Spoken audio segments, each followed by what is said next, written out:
आप देख रहे हैं प्रेस एक्सप्रेस। मैं हूं आपके साथ हर्षिता।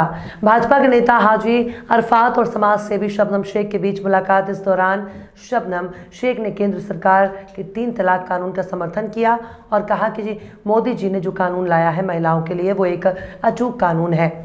इस कानून के आने से देश में तलाक के 83% मामलों में कमी आई है। इसका फ़ायदा सीधे मुस्लिम महिलाओं को मिला है। और हाजी अराफत ने कहा कि 2.5 लाख कार्ड आशीष शेलार और हम लोग प्रधानमंत्री नरेंद्र मोदी जी को भेजने वाले हैं, जिसका विषय उन्होंने बताया कि हम मोदी जी का शुक्रिया अदा करेंगे और कहा कि देश के लोगों में ये द्वेष फैलाया जा रहा है कि मोदी जी मुसलमानों के खिलाफ हैं। देखिए ये पूरी खबर विस्तार से।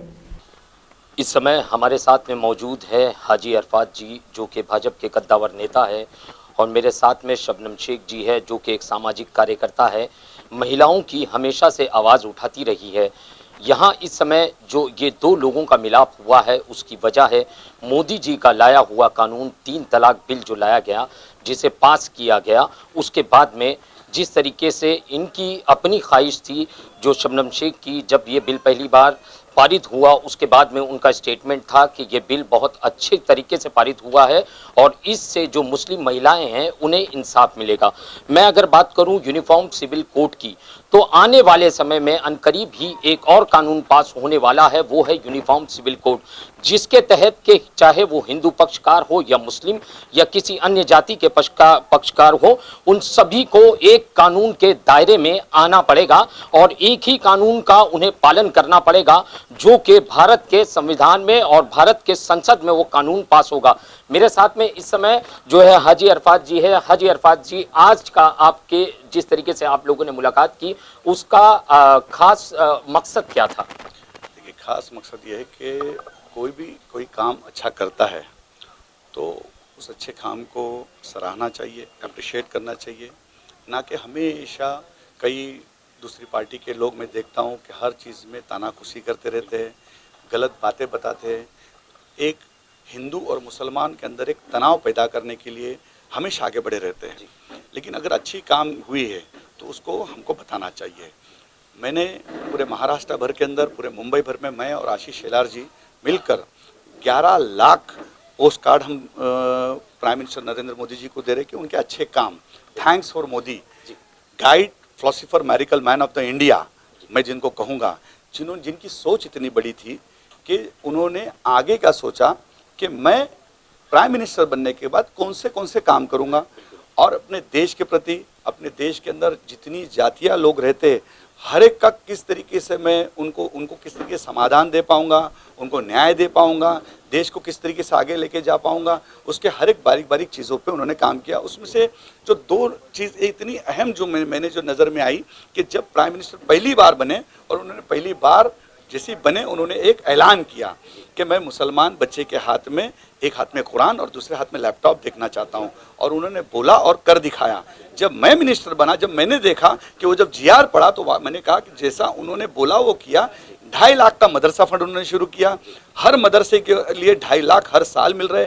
बहुत सारे ऐसे लोग हैं जिनको पता ही नहीं है, तो वो पता क्यों नहीं है ये भी बताना चाहिए, डंके की चोट के ऊपर बताना चाहिए कि मदरसा फंड 2.5 लाख का प्राइम मिनिस्टर नरेंद्र मोदी जी ने कहा कि हमारा बच्चा पढ़ना चाहिए, उसका मुस्तकबिल अच्छा होना चाहिए, वो डॉक्टर बनना चाहिए, वकील बनना चाहिए, इंजीनियर बनना चाहिए, आलिम और उलमा तो बनना ही चाहिए, लेकिन हर जगह पे हमारा मुसलमान बच्चा आगे जाना चाहिए। ये एक उन्होंने बहुत बेहतरीन काम किया। जब तलाक का मामला जब सामने आया, जो 3 तलाक का जब उन्होंने कानून लाया, लोगों को डर ही नहीं था। दिन दहाड़े कोई भी छोटी छोटी बात हो रही है, तलाक हो रहा था, छोटे छोटे घर में झगड़े हो रहे, तलाक हो रहा था, मियाँ बीबी के झगड़े में डायरेक्ट तलाक हो रहा था, सास बहू के झगड़े में डायरेक्ट तलाक हो रहा था, बहन आई बीच में कुछ बोल दी, मेरी बहन को तूने गलत कैसी बोल दिया, तलाक हो रहा था। इस तरीके से हमारी बहन बेटियों की जिंदगी बर्बाद हो रही थी। वो बात जब उन तक गई, उन्होंने एक 3 तलाक का जब कानून लाया शरीयत के लॉ के हिसाब से, जैसे हमारा शरीयत सिखाता है कि अगर अनबन होती है, नहीं मिलाप होता है, तो 1 तलाक पहला दिया जाए, फिर दूसरा तलाक दूसरे महीने में दिया जाए, फिर तीसरा तलाक तीसरे महीने में दिया जाए। लेकिन ऐसा नहीं हो रहा था। अब वो कानून जब आया, आने के बाद जब पता चला कि डायरेक्ट किसी ने भी तलाक दे दिया तो सीधा 3 साल की जेल के डर से लोग बच गए, जेल के डर से लोग डर गए कि बाबा अब नहीं देना। अब लोग खुला मांगते कि भाई हमको खुला दे दे, हमको ये दे दे, हम रिक्वेस्ट कर रहे हैं लड़की से। कैसा है, कोई भी हो, हमारी बहन है, हमारे भी परिवार है। जब हमारे परिवार के साथ अगर इस तरीके की हरकत होगी तो हमको हमारा भी दिल दुखता है। तो लाखों माओं की दुआ उस वक्त निकली, लाखों बहनों की दुआ उस निकली, लाखों जो लोगों के तलाक हुए उनके दिल की आवाज़ निकली, धन्यवाद मोदी जी। तो जब उन्होंने अच्छा काम किया, इसीलिए ये हाजी अरफात शेख और आशीष शेलार पूरे मुंबई भर निकल पड़े कि हम लोग 11 लाख पोस्ट कार्ड हम बनाएंगे और प्राइम मिनिस्टर मोदी जी को भेजेंगे। 9 जनवरी को षणमुखानंद हॉल के अंदर एक जल्लोष जोरदार अल्पसंख्यक परिषद होने जा रहा है, जिसमें मुख्यमंत्री जी रहेंगे, उप मुख्यमंत्री देवेंद्र फडणवीस जी रहेंगे, आशीष शेलार जी रहेंगे। हम पूरे बॉक्स बनाकर उनके हाथ में देंगे और ये पैगाम पहुंचाएंगे कि महाराष्ट्र का, भारत का मुसलमान, भारत की महिला, मुस्लिम महिला माएँ आपके साथ है, उलमा आपके साथ है, मदरसे के लोग आपके साथ है। जो लोग गलत फहमियाँ पहुँचाने का जो काम करते हैं, गलत दूरियां बढ़ाने का काम करते हैं, हम उसको नज़दीकियों में बढ़ाएंगे। मेल मिलाप नज़दीकी लाना यही असली इस्लाम सिखाता, यही सरकार गरीब नवाज सिखाते। हम इस देश को बाबर की निगाह से नहीं देखते, इस देश को गरीब नवाज की निगाह से देखते। आप अगर इस देश को गरीब नवाज की निगाह से देखेंगे तो एक खूबसूरत देश नज़र आएगा। और उसी तरीके से दिखाने के लिए उस आँख से यह हाजी अरफात शेख पूरे महाराष्ट्र भर में दौरा करने के लिए निकला है। यहाँ पे इस समय मेरे साथ में, जैसे कि मैंने कहा, आप देख सकते हो हेल्प केयर जो फाउंडेशन है, इसका मेन अहम मकसद है, कई वर्षों से ये काम कर रहा है, महिलाओं के हक के लिए लड़ रहा है। और कई बार इन लड़ाइयों के बीच में उन पे भी कई सारे FIR दर्ज हुए, उन पे भी कार्रवाइयाँ होंगी, उसे भी उन्हें फेस करना पड़ा। मगर जो है अपना कदम पीछे ना हटाते हुए ये जो है एकजुट जो है एक ही पटरी ट्रैक को पकड़ते हुए लड़ाई आज तक लड़ रही है। मैं उनसे जानना चाहूँगा, मैम ये बताइए कि जिस तरीके से आज हाजी अरफात जी ने कहा कि 3 तलाक का बिल पास हो गया और अनकरीब ही जो है दूसरा भी कानून पास होने वाला है, मैम आपको क्या लगता है कि जैसे यानी कई मुस्लिम पक्षकार ऐसे हैं जो कि इस कानून के विरोध में हैं, मगर मैम आपकी नज़र से इस कानून को आप कौन से चश्मे से देखती हैं? सर ऐसा है, जब ये ट्रिपल तलाक बैन होने का जो पहला आंदोलन हुआ था, आज़ाद मैदान में हुआ था, मैं वहाँ पहुँची थी अपनी टीम लेके। उस वक्त मेरे पास में पुलिस बॉडीगार्ड था, इसलिए मेरी जान पे हमला नहीं हो पाया। वहाँ पे कुछ मुस्लिम नेता थे, मुस्लिम MLAs थे, वो काफ़ी ट्रोल हुआ था। उन लोगों ने मेरे पर आज़ाद मैदान के अंदर हमला करवाया। क्यों करवाया हमला? उनको ऐसा लगा ट्रिपल तलाक बैन जो बिल हो रहा था, वो बिल के सपोर्ट में मैं सबमिशन फाइल करने आई थी। जब मैं भी एक मुसलमान हूँ तो मुझे ऐसा लगा, जब ये मोदी जी का फर्स्ट अनाउंसमेंट सुना हमने कि ट्रिपल तलाक बैंड होगा, ऐसा कानून पास होने वाला है, तो एक अफवाह फैली कि मुसलमान के शरिया कानून के अंदर घुसा जा रहा है, कानून को तकलीफ पहुंचाई जा रही है, शरिया कानून को। तो वो आवाज़ में कहीं ना कहीं मेरी आगाज़ भी थी। जब मैं वहाँ पहुँची, जब ये अमेंडमेंट पास हुआ, तब हमें समझ में आया, और मैं चाहती हूँ पूरे देश की आवाम समझे, मोदी जी ने ट्रिपल तलाक बैंड करके औरतों के हक में किया है काम। वहाँ पीछे कैमरा घुमाओ, पता चलेगा रोज़ यहाँ पे 100 से ज़्यादा लोग आते हैं, 100 से ज़्यादा लोग आते हैं। क्या तकलीफ लेकर आते हैं? अपने घरों की प्रॉब्लम लेकर आते हैं। क्या प्रॉब्लम है? औरतों की प्रॉब्लम यही है कि उन्हें तलाक दे दिया जाता है। कम से कम अब कानून के डर से तलाक तो नहीं दिया जा रहा है। उस दिन एक मुफ्ती साहब ने मुझे हाजी साहब के घर पे पूछा कि ये अमेंडमेंट आने से क्या फ़र्क पड़ा, ये अमेंडमेंट आने से क्या फ़र्क पड़ा। आप अभी गूगल करो, पता चलेगा। हिंदुस्तान में 83% तलाक का रेशियो डाउन हो गया है। तो ये अप्रिसिएशन नरेंद्र मोदी जी को जाता है। रीज़न ऑफ अप्रिशिएटिंग हिम, अगर हम करें डीमोनेटाइजेशन की बात, देश में लोगों के पास अकाउंट नहीं होते थे। कम से कम अभी आप एक भाजी वाले के पास जाओ, वो छोड़ो, भीख मांगने वाले भिखारी के पास जाओ, वो भी आपको स्कैनर देगा। तो देश को डिजिटल किया। उस सोच को अप्रिशिएट करते हुए थैंक यू मोदी जी के कैंपेन में मैं उनको सपोर्ट करती हूँ। और मैं चाहूँगी मुहसिन, वो वीडियो है सामने, 3-4 साल पहले जब ये अमेंडमेंट पास हुआ था, तो अकबरुद्दीन अवैसी ने मुझे बहुत कोसा था कि मैं मोदी जी को थैंक्स कर रही हूँ। तो उससे कोई फ़र्क नहीं पड़ा। जो चीज़ सही होगी देश के कानून में, देश की जनता के लिए कानून वही पास होगा। तो नरेंद्र मोदी का डिसीजन जहाँ पर भी लेकर गया है, वो जनता के हक में है, मुसलमान औरतों के हक में है। Thank you Modi ji, once again जोरदार तालियां। शबनम जी, मैं आपसे एक सवाल करना चाहता हूँ। ये तो 3 तलाक का हो गया, अनकरीब ही यूनिफॉर्म सिविल कोड जो आने वाला है, ये भी कानून पास होगा, जिसमें कि सभी धर्मों के लोगों को एक कानून के तहत लाया जाएगा और सभी के लिए एक नियम होगा जो सभी को मान्य करना पड़ेगा। ये आने वाले कानून के बारे में आप क्या सोच रखती हैं? सर ऐसा है, जब देश में डेमोक्रेटिक कंट्री है, आज़ाद देश है, जब सब कुछ आज़ादी के हिसाब से सबको सिमिलर है, तो कानून भी एक ही होना चाहिए। बाबा साहब अम्बेडकर का कानून लिखा हुआ, आप उसको सही तरीके से उठा के पढ़ो तो आपको कहीं पे डिफ्रेंसिएशन समझ में नहीं आएगा।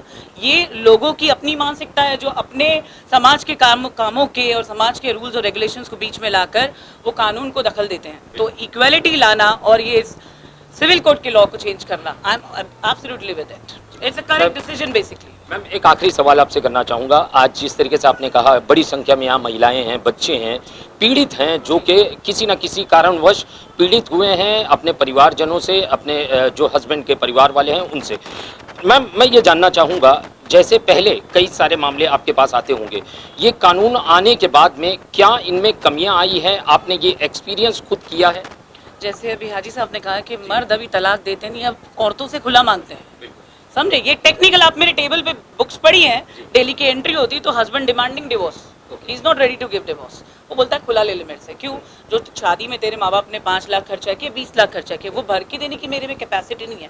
तू खुला ले और तेरा सामान ले, और तुझे कुछ तो ऐसी भी कि सामान भी मत ले, ऐसी जा, बट खुला लेके जा। तो ये डर किसका बोला? ये कानून का बोला।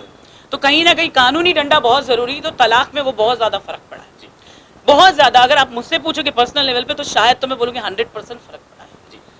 मैम अगर केंद्रीय लेवल पर जो भी कानून आज की तारीख में पास हो रहे हैं, क्या आप मोदी जी के उन सारे कानूनों का समर्थन करती हैं? सर, जो कानून अगर देश के हित में है, देश के हक में सही है, तो उन सारे कानूनों का मैं समर्थन करती हूँ।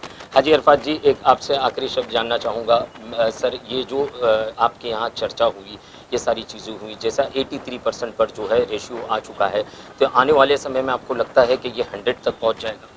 बिल्कुल, इसके तो हम तो दुआ करेंगे कि तलाक हो ही नहीं, लोगों के घर में जोड़ हो, लोग मोहब्बत से रहे और अपने इस्लामिक लॉ को बराबर फॉलो करे, नबी की सुन्नतों को फॉलो करे, तो ये सब नौबत ही नहीं आएगी। नौबत आने की ज़रूरत क्या है? आज मैं तो उल्टा कहता हूँ कि पहले एक रिवाज था कि लड़का लड़की को दिखाया जाता था, आज तो ऐसा हो गया सास और बहू को भी दिखाओ। तो क्या है, रहना सास के साथ होता है तो दोनों की मोहब्बतें बड़ी रहेगी कि उनको दिन भर घर में रहना है, एक दूसरे को समझना चाहिए, एक दूसरे की फैमिली को समझना चाहिए। अगर एक दूसरे की फैमिली को अगर जब एक समझ लेंगे, उसके बाद अगर रिश्ते हो गए तो और बेहतर होगा। हम घाई कर लेते, रिश्ता कर लेते, रिश्ता होने के बाद 6-8 महीने के बाद हमारी बच्ची का मिजाज उनसे नहीं मिलता, उनके बच्चे का मिजाज हमसे नहीं मिलता, फिर हम लोग उसके अंदर ऐप टटोलते हैं कि लड़का काम नहीं करता है, लड़का निकम्मा है, लड़के के पास किसे। तो ये सब सारी चीज़ें हमने पहले ही सोच ले तो ये सारी चीज़ें होगी नहीं, क्योंकि यही तरीका है, यही इस्लाम सिखाता है। तब अगर ये सारी चीज़ों की है और बहुत सारी सुन्नतों के ऊपर अमल किए, बहुत सारी चीज़ें जो है, जो इस्लाम जिसको इजाज़त देता है, अगर ये सारी चीज़ करे तो ये तलाक 100% किसी की ज़रूरत ही नहीं पड़ेगी, कोई कोर्ट की ज़रूरत नहीं पड़ेगी, कोई शबनम की ज़रूरत नहीं पड़ेगी, कोई पुलिस की नहीं, कोई हाजी अरफात की, किसी को ज़रूरत नहीं पड़ेगी। हर घर आबाद रहेगा। और मैं अल्लाह से दुआ करता हूँ कि आने वाला कल हमारे कौम का मुस्तकबिल अच्छा हो, हमारी कौम की बच्चियों का मुस्तकबिल अच्छा हो और ये सारी चीज़ें दूर हो हम सब से और हम दीन की राह पे बहुत अच्छे तरीके से चले। यही कह के रुकता हूँ। ये थे हाजी अरफात जी और जो है शबनम जी, जिन्होंने साफ शब्दों में शबनम जी ने कहा कि मैं समर्थन करती हूँ 3 तलाक बिल जो आया है, जो कानून पास हुआ है, जिसके चलते के आपने खुद सुना कि 83% जो है रेशियो तलाक का जो है घट चुका है। और मैं अगर उससे पहले की बात करूं तो इस्लाम धर्म का हवाला देते हुए कई सारे पुरुष तो व्हाट्सएप के ऊपर जो है तलाक भेज देते थे और मान लेते थे कि तलाक हो गया है, और परिवारजन भी ये मान लेते थे कि मेरी बेटी का तलाक हो चुका है। मगर कानून में आई हुई सख्तियां जो है इनकी कमरों में कहीं ना कहीं पेच पैदा करने का काम कर दिया है कानून ने, क्योंकि अगर वो अगर इस तरीके की हरकतें करेंगे तो कानून का डंडा बड़ा भारी इन पर पड़ेगा और 3 साल की कैद इन्हें भुगतनी पड़ेगी।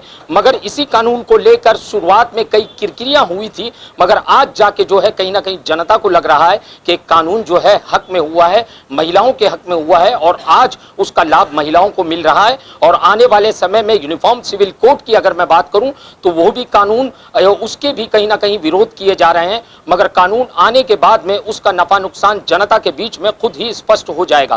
कैमरामैन साटविलकर के साथ सईद शेख की रिपोर्ट, प्रेस एक्सप्रेस, मुंबई। आपने सुना, ये थी शबनम शेख और हाजी अरफात। जैसे कि हाजी अरफात ने कहा कि देश के सभी मदरसों के लिए मोदी जी ने सालाना 2.5 लाख देने की पहल की और मोदी जी ने कहा था कि मैं मुसलमान बच्चों के एक हाथ में कुरान और दूसरे में लैपटॉप देखना चाहता हूं। और समाज सेवी शबनम ने कहा कि my thank you Modi ji campaign का मैं सपोर्ट करती हूं क्योंकि उन्होंने महिलाओं को उनका हक दिलवाया है और आज मुस्लिम महिलाएं पुरुषों के उत्पीड़न से बच रही हैं। मुंबई से प्रेस एक्सप्रेस की रिपोर्ट।